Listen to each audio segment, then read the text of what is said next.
It's 8:13 on a Monday morning. The elevator doors slide open, and you step onto the 23rd floor. The lights are already on. Someone is laughing near the coffee machine while someone else is complaining about traffic. Everything feels painfully normal. Then your phone vibrates. One message. Can you stop by my office? No emoji.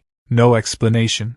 Just your manager's name. Your stomach sinks. Everyone knows this feeling. Your brain immediately starts searching for mistakes. Was it the client call? The report you submitted late?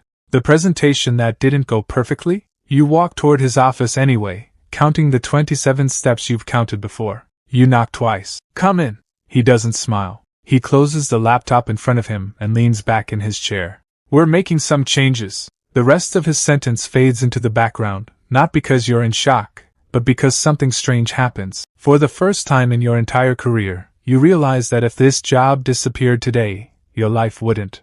You could still pay your rent, your insurance, your groceries, your internet, and your electricity. Not forever. Not because you're rich. Because years ago, you quietly started building something nobody around you could see, an income that didn't come from your employer. And in that moment, you understand something almost nobody learns until it's too late. The goal was never to become rich. The goal was to stop being afraid. 5 years earlier, you're 27 years old, sitting alone in a small apartment, while rain taps against the windows. Your kitchen table is buried beneath bills, rent, car insurance, credit card payments, and student loans. Every paycheck seems to disappear before the month is over. You aren't unemployed. You aren't irresponsible. Yet somehow, you're always one unexpected expense away from panic. That's when you realize something uncomfortable. You're not poor, you're dependent, and dependence has nothing to do with income. That night, while scrolling through social media, one photo catches your attention. An older man sits peacefully on a wooden porch overlooking a quiet lake.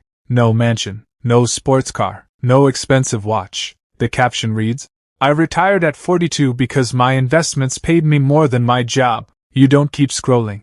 Instead, you spend the next several hours reading about compound interest, index funds, dividends, cash flow, and financial independence. Most of it feels confusing, but one sentence refuses to leave your mind. Money is most powerful when it replaces time.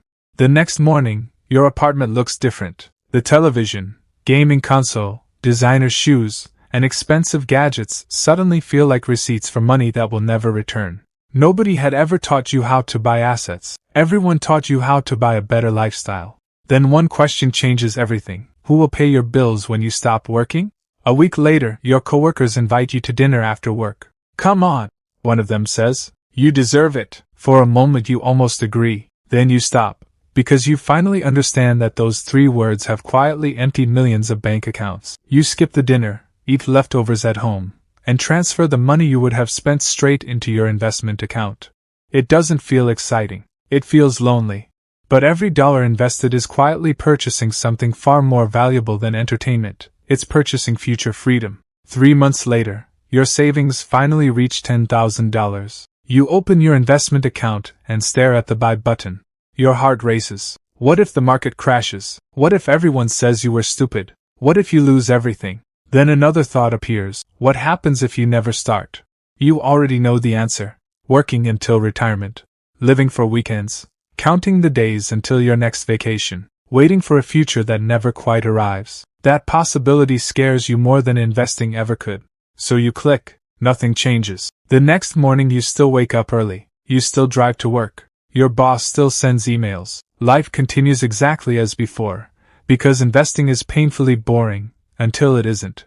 A month later, while making coffee before work, your phone buzzes. Dividend received, $36. You smile. $36 isn't impressive. It won't pay your rent. It won't change your lifestyle. But it proves something incredible. Nobody asked for your time.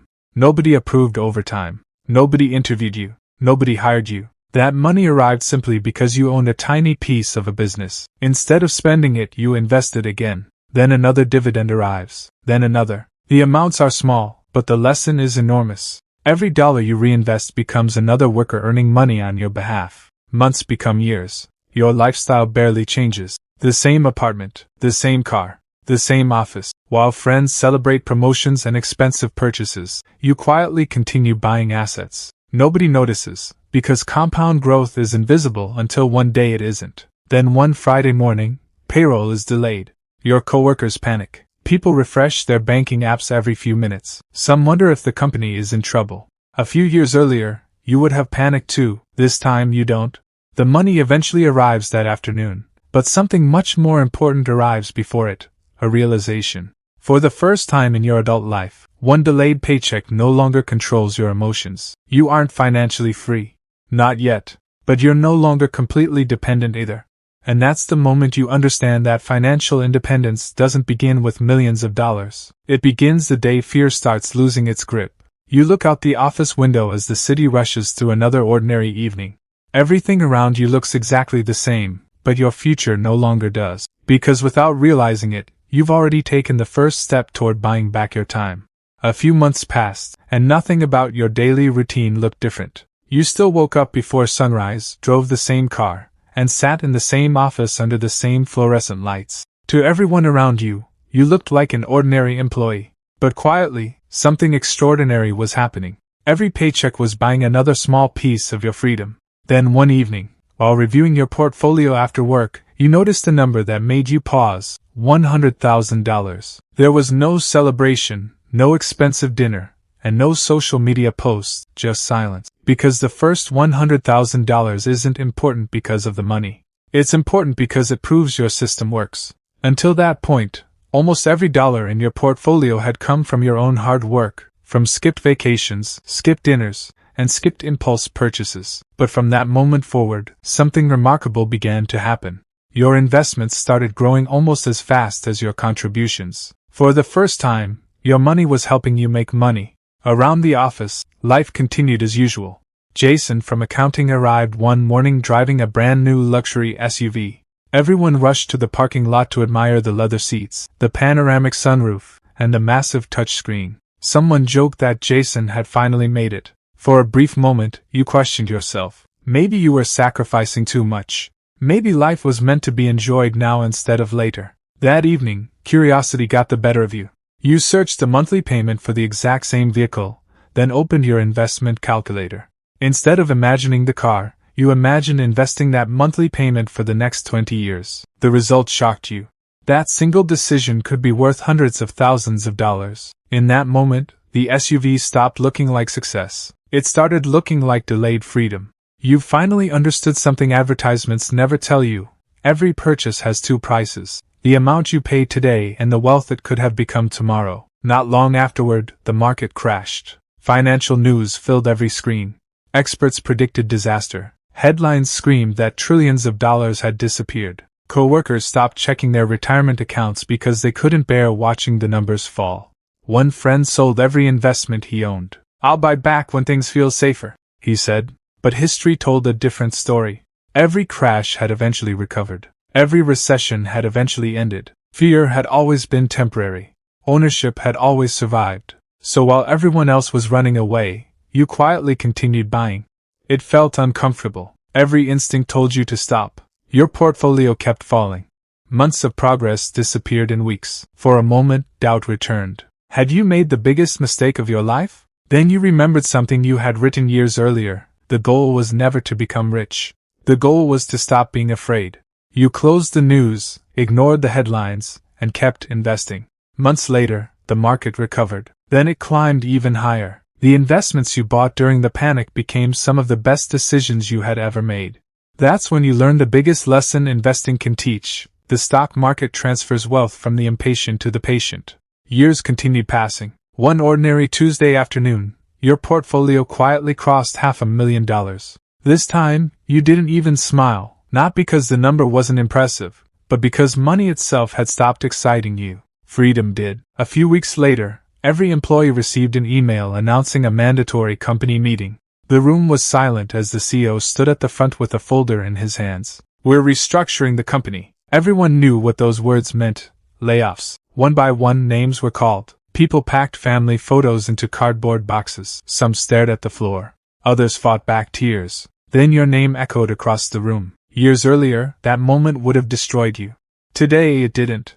You quietly packed your desk, shook hands with your manager, and picked up your box. As you walked toward the parking lot, a coworker caught up to you. "How are you so calm? You looked back at the building where you had spent so many years and answered with a smile. Because I lost my job today, not my future. The next morning, your alarm rang. You turned it off, not because you had nowhere to go, but because you finally had the freedom to decide where to go. That week, you calculated your annual expenses for the first time: housing, food, insurance, transportation, and travel. The total surprised you. You didn't need millions of dollars. You only needed enough investments to cover the life you actually wanted. That's when you discovered the 4% rule. If your investments could safely provide about 4% of their value every year, work stopped being a necessity. It became a choice. Years of patience eventually brought you to another quiet morning. You opened your investment account, and the number on the screen read $1 million. There were no fireworks, no dramatic music, only gratitude. You smiled because you finally understood the answer to the question that had started this entire journey. How much money does it take to never work again? The truth is, there isn't one universal number. It depends on the life you want to live, how much you spend, and how much freedom you want your money to buy. Some people need $2 million, others need half that. But every financially independent person reaches the same destination. The moment their investments pay for their life, their time belongs to them again. Because in the end, the greatest return on investing was never the money. It was waking up every morning knowing that your next decision would be made by choice, not by fear. And that's what it truly means to never have to work again.